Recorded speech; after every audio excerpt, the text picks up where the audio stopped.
हेमंत विश्व शर्मा जी, भारत सरकार के मंत्रिपरिषद में मेरे साथी श्रीमान रामेश्वर तेली जी, असम सरकार के मंत्री और असम गण परिषद के नेता श्री अतुल बोरा जी, भारतीय जनता पार्टी के अध्यक्ष श्री रंजीत दास जी, हमारे प्रभारी श्रीमान जयंत पांडा जी, श्री केशव महंत जी, श्री कामाख्या जी, श्री पीयूष हजारिका जी, श्री नाबा डोले जी, श्री राजेंद्र गोहेई जी, मंच पर उपस्थित भारतीय जनता पार्टी के सभी वरिष्ठ जन और आज इस पवित्र विपद पर श्रीमंत शंकर देव के प्रति हम सब व्यक्त करने आए हैं, तब इतनी बड़ी संख्या में उपस्थित प्यारे भाइयों और बहनों, आप सभी को मैं नमस्कार कर मेरी बात की शुरुआत करता हूं। आज मैं जब यहां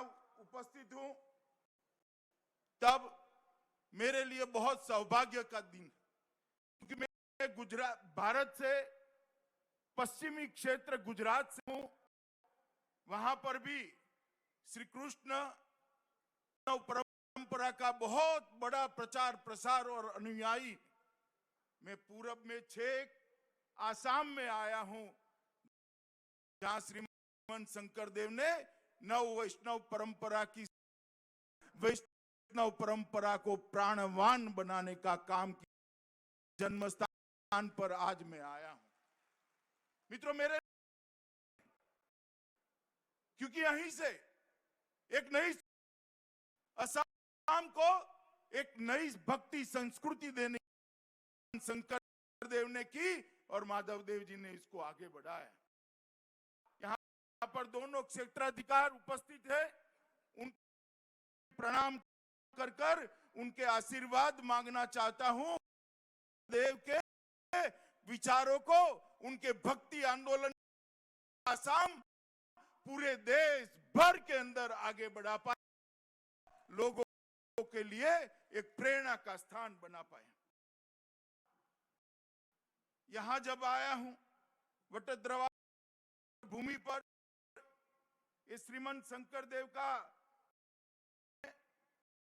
जहां श्रीमंत शंकर देव ने मानव न केवल असम पूरे भारतवर्ष को ईश्वर के साथ अपने आप को जोड़ने का। मित्रों, श्रीमंत शंकर देव ने खड़ा किया, इसके साथ साथ उन्होंने भी कई सारे काम किए। जब श्रीमंत ये वाक्य याद करते हैं, पड़ता है कि भारत माता के प्रति उन्होंने कहा, कोटि कोटि जन्म अंतरे से महापुण्य राशि शीश कदाचित भारत वरिष्ठे आसी।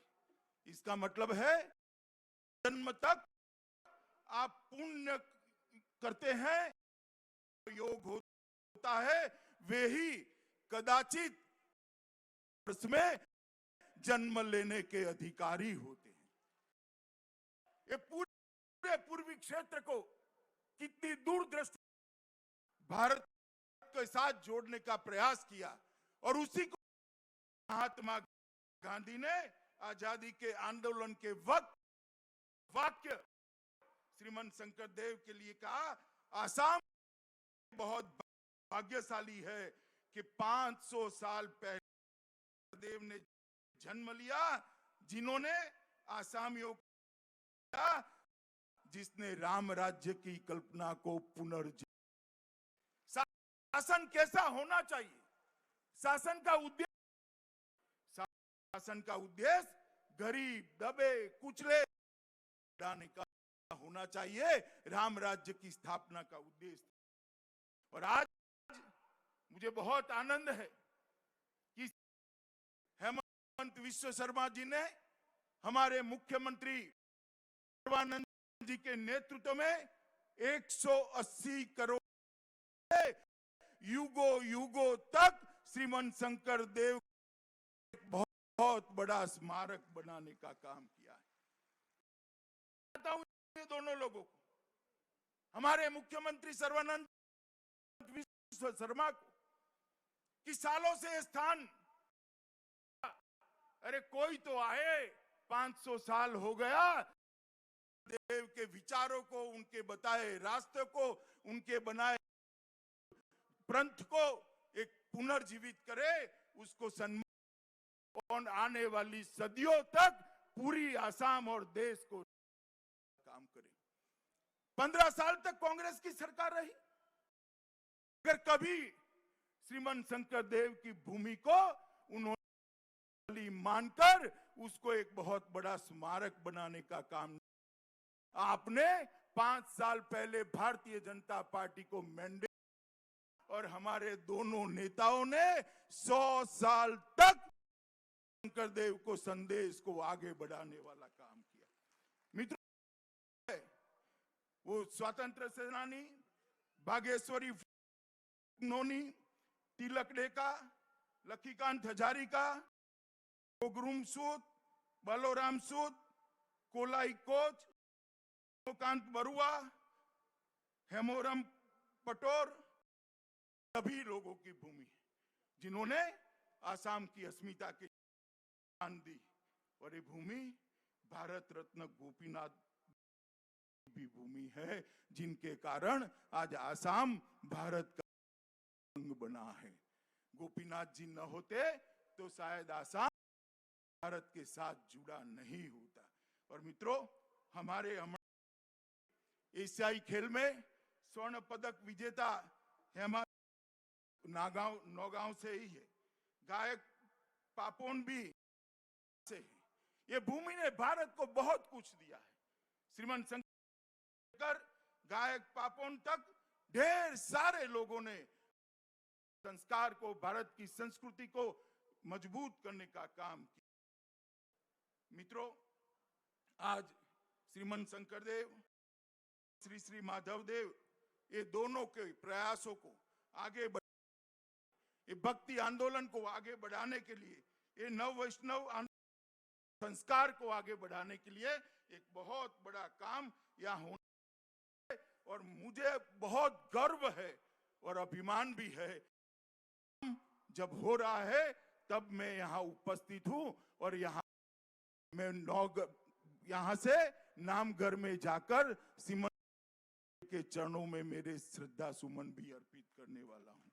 मित्रों, श्रीमन शंकर देव ने कला को, नृत्य को, नाट्य को, संगीत को, समाज जीवन की सहज वृत्ति प्रवृत्ति थी, उसको भक्ति के साथ काम किया और भक्ति आंदोलन से पूरे समाज को जोड़ने का। और मित्रों, इसलिए मैं कहता हूं कि आज जा रहे हैं, ये युगों तक यहां पर इसको श्रीमन शंकर देव के संदेश को आगे बढ़ाएंगे। पर नहीं, श्रीमन शंकर देव के जन्म स्थान पर नहीं, आसाम 8000 से ज्यादा नामघरों को जो 50 पुराने हैं, उसको 2.5 लाख रुपया देकर को मजबूत कर ये आंदोलन को नई दिशा बख्शे। मैं तो चाहता हूं कि अभी भी कुछ दिन बाकी है और हेमंत विश्व शर्मा यही है, ये संख्या 8000 से 20,000 तक कर दीजिए तो सालों तक श्रीमन शंकर को आगे बढ़ाने का काम होगा। मित्रों, जब हम शंकर देव तब हम सब ने एक बात याद रखनी चाहिए, जो भारतीय नहीं है वो असामिया नहीं हो सकता। और आज बटद्रवा का विकास का संकल्प जो हो रहा है, इस अपने 12 वर्षों के तीर्थासन से लौटकर महादेव जी ने सबसे पहले वैष्णव धर्म एक शरणम नाम मत की शिक्षा का प्रवचन देना प्रारंभ किया था। यहाँ मणिकूट, कीर्तनगढ़, चारीहाटी आया, वो जगह वो जो हरड़ वृक्ष है वहां पर बनने जा रहा है। मित्रों, कीर्तनगढ़ और कई सारे चीजों यहाँ पर मजबूत होने वाले अतिथि गृह बनेगा, कला केंद्र बनेगा, खेलकूद बनेगा, सभागार बनेगा, यात्रियों को रहने के लिए निवास बनेगा, एक बहुत अच्छा संग्रहालय बनेगा, स्वास्थ्य का देखभाल केंद्र बनेगा, बच्चों के लिए टॉय ट्रेन बनेगी और का सौंदर्यीकरण करते हुए संगीतमय फुव्वारा और मूर्तियों की स्थापना भी होगी और बहुत बड़ा संचार केंद्र भी बनेगा। अपने आप में एक परिपूर्ण स्मारक नाम हेमंत विश्व शर्मा और हमारे मुख्यमंत्री सर्बानंद ने किया है। मैं भारतीय जनता पार्टी की ओर से ये दोनों को बहुत बहुत बधाई देना चाहता हूं। मित्रों, मोदी जी के नेतृत्व में पूरे उत्तर पूर्व के अंदर, न केवल आसाम, पूरे पूर्व के अंदर विकास की नई शुरुआत की। एक जमाना था कि आसाम आंदोलनों से जाना जाता था, हिंसा से जाना जाता था, अलग प्रकार के आंदोलन यहां पर खड़े होते थे।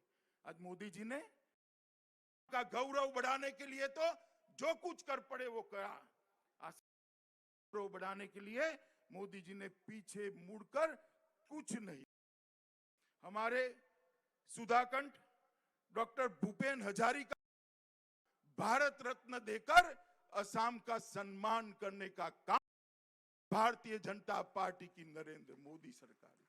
यहां पर गोगाई जो कांग्रेस के नेता थे, कांग्रेस के मुख्यमंत्री थे, अभी बड़ा योगदान था, उनको पद्म भूषण से सम्मानित कर भी भारत के प्रधानमंत्री नरेंद्र मोदी जी ने कहा। आसाम की संस्कृति, आसाम की भाषा, आसाम का साहित्य, आसाम का संगीत आगे बढ़े, इसलिए मोदी सरकार ने बहुत, मगर सबसे बड़ा काम किया आसाम के अंदर प्रस्तावित करने का काम भारतीय जनता पार्टी की नरेंद्र मोदी। आसाम को विकास के रास्ते पर आगे ले काम किया, आसाम को भ्रष्टाचार मुक्त बनाने का काम किया, आसाम को आंदोलन मुक्त बनाने का काम किया, आसाम को घुसपैठियों से मुक्त बनाने की शुरुआत भारतीय जनता पार्टी नरेंद्र मोदी सरकार ने की है। जो आसाम हथियार और के लिए जाना जाता था, वहां पर बोडोलैंड का हुआ। अभी कल 2 दिन पहले ही एक बहुत बड़ा 1000 से ज्यादा हथियारी कैडर ने सरेंडर किया है। उसके पहले भी 9 अलग अलग संगठन के ने हथियार डालकर आज वो मेन मुख्य धारा में आ। और मित्रों, मोदी जी ने यहां पर 5 साल के अंदर 35 बार पूर्व का दौरा कर कर यहां की विकास को गति देने किया है। मित्रों, आज चुनाव आने वाला है। कांग्रेस पद्धति है, चुनाव आता है तभी दिखाई पड़ती। पहले गलियों में घूमते रहते हैं, मौज मजे करते हैं, जब चुनाव दिखाई पड़ते फिर से उन्होंने चालू किया है। चुनाव आया तब, और इस में तो एक विशेष बात दिखाई पड़ती है। असम आंदोलन के वक्त जिस कांग्रेस ने असम के युवाओं पर गोली चलाई, इसको के लिए आंदोलन करने वाले अलग अलग नाम से भारतीय जनता पार्टी के वोट काटने के लिए खड़े हुए।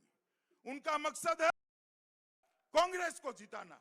सबको मालूम है कि वो सरकार नहीं, उनको भी मालूम है वो सरकार नहीं बना सकते हैं। भारतीय जनता पार्टी के वोट को कम कर कर कांग्रेस को जिताने का बड़ा दुखद है, बहुत दर्द होता है। उन लोगों ने शुरू जिन पर कांग्रेस सरकार ने गोली चलाई और सैकड़ों युवाओं को मौत के घाट पर। क्या समझते हैं कि जनता ये समझती नहीं?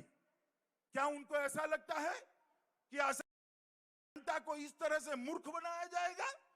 आसाम की जनता भली जानती है कि भारतीय जनता पार्टी और आसाम गण मिलकर ही आसाम को एक विकसित, एक शांत, घुसपैठियों से मुक्त राज्य बना सकते हैं और कोई नहीं बोल सकता। आज इन्होंने भाषा बदली, मैं उनको पूछना चाहता हूं, आसाम की बात करते हैं, आसाम का गौरव गैंडा आपके शासन घुसपैठिए गैंडों का शिकार करते थे, आप क्या करते थे? नहीं रोकते थे क्योंकि वोट बैंक की लालच थी। मुझे बताओ भाइयों, आप सभी जरा जोर से हाँ ना बोलना। अजमल जो बैठे हैं वो घुसपैठ रोक सकते हैं क्या? जोर से बोल सकते हैं क्या? आसाम के गैंडे को बचा सकते हैं क्या? आसाम में अंदर चुनाव जीतने के लिए बदरुद्दीन साथ आओगे और आसाम की सुरक्षा की बात करोगे? आसाम की जनता आपको जानती नहीं है। आप क्या बदरुद्दीन की भाषा नहीं सुनते हो? इस प्रकार की घोर कौम बात करने वाले के साथ कुर्सी के मोह में आप निकले हो। आसाम की जनता आपको जानती है। मित्रों, मैं ज्यादा कहना नहीं चाहता, बहुत कुछ काम किया है, मैं अभी बताऊंगा थोड़ी देर के बाद, मगर एक काम करना भी बाकी रह गया। हम आसाम को बाढ़ मुक्त बनाना चाहते हैं। मोदी जी आसाम को बाढ़ मुक्त बनाना। आसाम को हर बार बाढ़ की प्रताड़ना झेलनी पड़ती और बाढ़ के कारण लाखों करोड़ों लोग अपना स्थान छोड़कर हैं। यहां सैटेलाइट के माध्यम से पूरे 4 वर्षा का पिक्चराइज किया गया है। ऐसे स्थान ढूंढे गए हैं जहां से पानी को डाइवर्ट कर कर बड़े बड़े तालाब बनाए जाएंगे, वहां क्षेत्र बनाए जाएंगे, वहां इरिगेशन के लिए बहुत बड़ा पानी का एक बनाया जाएगा और आसाम को बाढ़ मुक्त करने का काम किया जाएगा। मैं आज आसाम की जनता को कहने आया हूं, एक बार भारतीय जनता पार्टी की सरकार बना दीजिए। अगले 5 साल हम आसाम को बाढ़ मुक्त बनाकर आसाम की जनता वापिस देंगे। मित्रों, मोदी जी ने पूरे पूर्वोत्तर को विकास के लिए चिन्हित और विकास यात्रा शुरू हुई। मैं सिर्फ आसाम की बात करना चाहता हूं। सिर्फ पिछले 5 सालों में 20,000 किलोमीटर से ज्यादा बनाने का काम आसाम के अंदर भारतीय जनता पार्टी की सरकार ने की और आज रिफाइनरी निर्माण के लिए भी 30 साल से लंबा इंतजार करना पड़ता था। इस सरायघाट पुल को के बाद दूसरे पुल के लिए भी काम चालू हो गए। ब्रह्मपुत्र नदी 6 पुल बनाए गए हैं। तेल क्षेत्रों के विकास के लिए 60,000 करोड़ रुपया अतिरिक्त दिया है। गुवाहाटी का हवाई अड्डा नया बन रहा है। जोरहाट में नेशनल इंस्टीट्यूट ऑफ डिजाइन लाए हैं। टीहू में फूड पार्क लाए हैं। जोगीघोपा में मल्टी मॉडल लॉजिस्टिक लाए हैं। गोगामुख में भारतीय संस्कृति भारतीय कृषि अनुसंधान बनाया है और कल ही थोड़े दिन पहले ही जेरंगा पठार में 1 लाख लोगों को जमीन का पट्टा देने का काम भारत के प्रधानमंत्री नरेंद्र मोदी ने किया। 8,000 करोड़ रुपया रॉयल असम को चुकाने का काम किया है। मित्रों, मैं इस मंच से कांग्रेस के नेताओं को खुद देता हूं। मैंने तो गिनाया हमने क्या किया है। 15 साल से आपने प्रधानमंत्री भेजा। मनमोहन सिंह यहां से ही गए थे राज्य से बनाकर। 15 साल में यहां आपकी सरकार रही। के लिए क्या किया इसका हिसाब किताब लेकर आ जाओ। हमारे मोर्चा का अध्यक्ष को मैं भेज दूंगा। 2-2 हाथ हो जाए, आपके 70 साल और एक और हमारे 7 साल। 70 साल में जितना विकास आपने नहीं किया, हमारे 7 साल करने का काम किया है। मैं फिर से एक बार हमारे मुख्यमंत्री और हेमंत बिस्वा शर्मा को बहुत बहुत बधाई देना चाहता हूं। इस प्रकार से कोविड प्रबंधन असम सरकार किया है, मैं उनको बहुत बहुत बधाई देना चाहता हूं। मित्रों, असम के अंदर बहुत बड़ा क्षेत्र चाय बागान का है और चाय बागान के क्षेत्र के मजदूरों के लिए 2000 करोड़ रुपए ना भारत सरकार लेकर आई है, जिससे उनके आवास, स्वास्थ्य और शिक्षा की चिंता होगी। स्वास्थ्य के क्षेत्र की बात करूं तो गुवाहाटी में नया चिकित्सा महाविद्यालय खुला। 8 करोड़ के लागत से टाटा ग्रुप ने कैंसर अस्पताल, लखीमपुर, नौगांव, धुबरी, कोकराखार, तिनसुकिया और नलबाड़ी 6 नए मेडिकल अस्पताल खोले हैं और आयुष्मान पीएम जय के साथ यहां पर अटल अमृत अभियान भी चलाया गया है। किसानों के लिए भी ढेर सारे काम किए गए हैं। मित्रों, इतना ही कहना चाहता हूं कि बजट के अंदर ज्यादा डिटेल में नहीं, पर 53,000 करोड़ रुपया आसाम के नरेंद्र मोदी सरकार ने विशेष रूप से देने का काम किया। 30,000 करोड़ का बजटीय आवंटन के लिए 770 करोड़ रुपया और स्थानीय इकाई के लिए 2000 करोड़ से दिया है और बहुत सारे तोहफे दिए हैं। अंत में मैं इतना ही कहना चाहता हूं मित्रों कि जिन्हें जिस आसाम को भारत के साथ जोड़कर रखा, वो आसाम को पूर्वोत्तर के साथ जोड़कर पूरे भारत इंजन बनाना है। आसाम के युवाओं को रोजगारी के लिए देश में कहीं न जाना पड़े, इस प्रकार के आसाम का निर्माण करना है। एक कांग्रेस पार्टी बदरुद्दीन अजमल के साथ रहकर आसाम विकास कर सकती है क्या? बताओ भैया, कर सकती है? घुसपैठ रोक सकती है? गैंडे का शिकार रोक सकती है? विकास पर आगे बढ़ सकती है? और ये जो आंदोलन जीवियों ने नई पार्टी है, उनको मालूम नहीं है आसाम की अस्मिता की करने वाली आसाम गण परिषद हमारे साथ है। पूरे साथ आसाम को जोड़ने वाली भारतीय जनता पार्टी और आसाम गण परिषद दोनों मिलकर अगले चुनाव में 2/3 ज्यादा वोट सीटों के साथ यहां सरकार बनाने वाली की जनता को इतनी ही विनंती करने आया हूं कि मित्रों, 5 साल एक पूर्ण बहुमत की सरकार आपने दी और आपने विकास को देखा। एक और 5 साल दे दीजिए, हम आसाम को देश का नंबर 1 राज्य बनाकर छोड़ेंगे। मित्रों, नंबर 1 बताइए, आसाम को विकास के रास्ते पर ले जाएंगे? जोर से बोलिए, ले जाएंगे? भाजपा सरकार बनाएंगे? मोदी जी के हाथ मजबूत करेंगे? श्री देव और माधव देव का सपनों का आसाम बनाएंगे?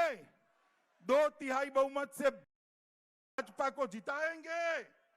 तो मेरे साथ बोलिए, जय गुरुहंकर, जय गुरुहंकर, भारत माता की, भारत माता की, भारत माता की, वंदे वंदे।